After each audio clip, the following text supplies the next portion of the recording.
going on, everybody? Andy Evans here with the resident cool guy, AV specialist for Columbus Wired. And we are on the field for the post-game recap. And I think our biggest takeaway is that you can't really see it, which is probably a good thing. But Buckeye fans should be ashamed. Clean up your garbage if you come to the Horseshoe. 80,000 people 80,000 people. 80,012 to be exact for the 2024 Life Sports Spring Game. I called it a spring practice in the pregame preview. That's what it is. It's a 15th practice. Technically, it's a glorified practice, but we got to see it. We were in the press box. We were hanging out. We got to go listen to Ryan Day, offensive coordinator Chip Kelly, and defensive coordinator Jim Knowles talk about the 2024 Life Sports Spring Game and their takeaways. Now I want to know, Mr. Drew Sample. What were my takeaways? What was your takeaway from today's game? And let's start with the big thing on everybody's mind, who's the quarterback going to be? Who had the most impressive spring? Was it Devin Brown? Was it Will Howard? What's Julian saying? True freshman. He's the Messiah, right? He's the next coming. Everybody was on Julian saying, kind of leaving Aaron Noland and Lincoln Keenholz in the dust.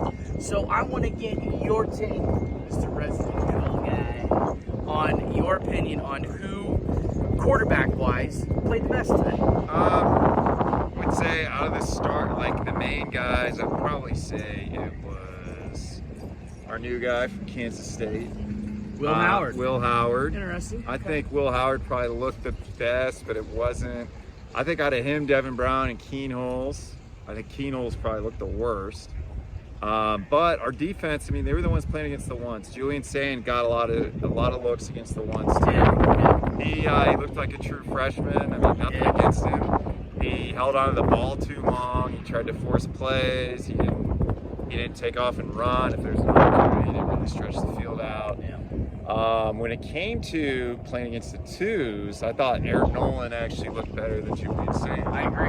I thought, again, they're playing against one of the best defenses in the country, and it's true freshmen playing, which is impressive, something Chip Kelly really pointed out was having three guys come that should be finishing their senior year of high school, came and played against hanging out in the hot lunch line, as you said, the hot lunch played line. in front of over 80,000 people today. So that's huge.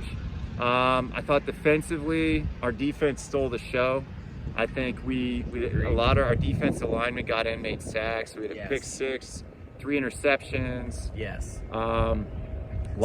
So going back to the quarterbacks, though, more specifically, you felt Will Howard had the best day, Devin Brown second, and really after that, I mean, as far as I'm concerned, I would go Devin Brown 1, Will Howard 2, Aaron Noland 3, and to your point, Aaron Noland was doing this against second and third teamers, whereas Julian Sayin and Lincoln Keenholz were playing primarily against the ones and the twos. And that's the thing about this defense we'll get to in a second. They're going to be dangerous. Mishmash of they are going to sprinkle in all sorts of guys at all of the positions. You're going to see them mixing and matching.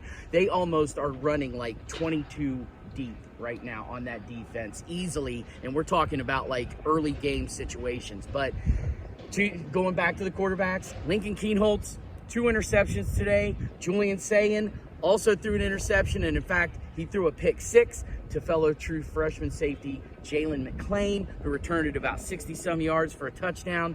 So,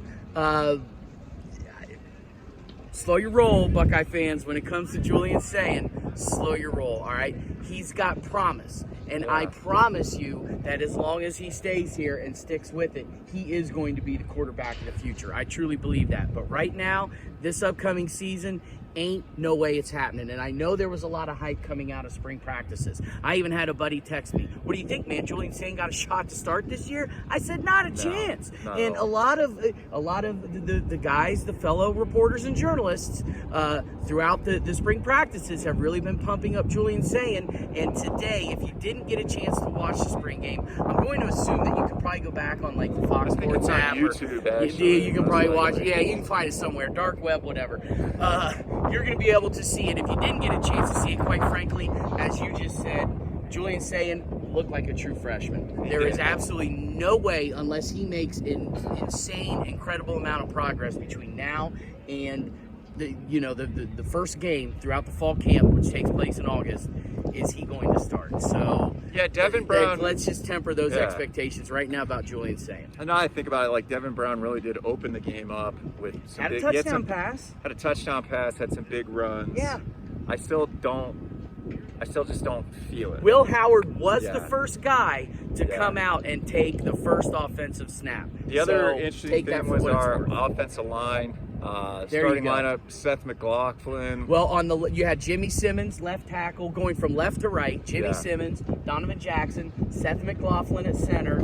Then you had Carson Hinsman at right guard and Josh Fryer at right tackle. And right now, it seems like right tackle is they've got that sewn up with Josh Fryer. And of course, your left side was Simmons and Jackson. However, the center position and right guard, they seem to be kind of switching in and out. Well, Chip Kelly said something in the press conference, which you guys can go and watch. It's on our YouTube channel.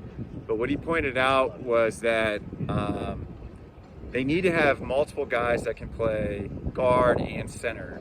And it's mainly because the team is really preparing to play 17 games. Yeah. And they're going to need depth with the new playoff system. This is like a brand new college football year. So you need to have depth at a lot of spaces. And one thing that made me a little sad was that there was no Dallin Hayden today playing.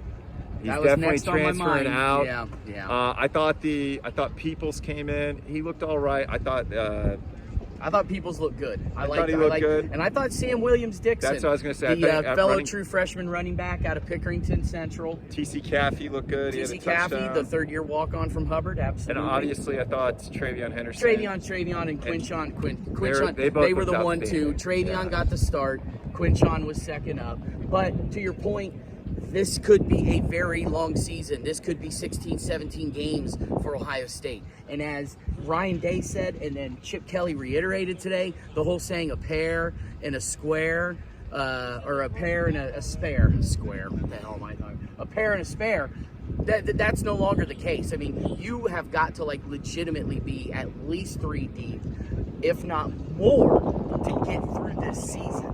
And could we see James Peoples, a TC Caffey? I mean, Ryan Day said TC Caffey is going to play this year. He said that a couple of weeks ago after the Student Appreciation Day practice. He said, hey, whoa, don't forget about TC Caffey. People are asking about, Travion Quinshon. He said, TC Caffey, look out for him. So we're probably going to see a running back by committee, but we're not going to see number 5, Dallin Hayden. He's gone. Rumors this week, if you weren't aware, Dallin Hayden, it was being reported by 247 Sports that he plans on entering the transfer portal this coming Tuesday, the 16th, and we did not see him at all today. At all. There is your indication that he's out of here. Peoples was the third person.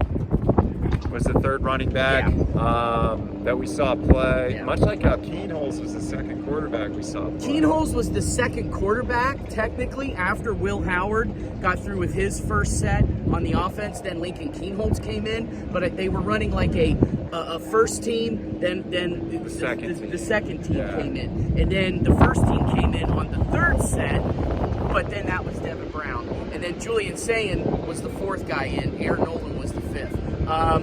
But on the defensive side of the ball, I felt, even though technically they lost today, I believe the final score was 34-30 Scarlet, and the Scarlet was the offense, the gray was the defense. As we are dealing with harsh winds here, sorry folks, but the Scarlet technically won, which was the offense.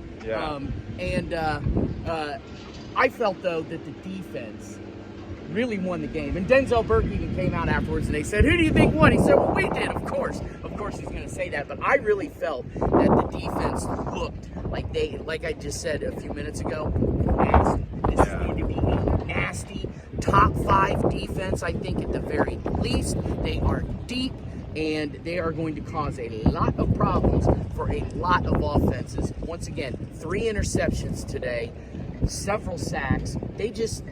Throughout the spring, we heard so much about guys like J.J. Smith and Julian Saying and all of these guys that are making great impressions. But today, I think they kind of maybe held back a little bit. I was talking about that earlier in the pregame preview, and it felt like that was the case. That the defense was just kind of fishing a little bit, kind of hanging dangling that worm in front of the offense's face throughout the spring practices. And then today, we saw the defense say, "All right, playtime's over. We're at least going to show you what we're truly made of." I agree, but I think they're about to blow everybody's trash. The wind's picking up, and so we appreciate you guys. We're looking forward to bringing you more videos throughout the season, and thanks for tuning in, and we'll get with you guys soon. All right, everybody take care. Until the next practice, be sure to just be sure to have fun and go Bucks. Go Bucks.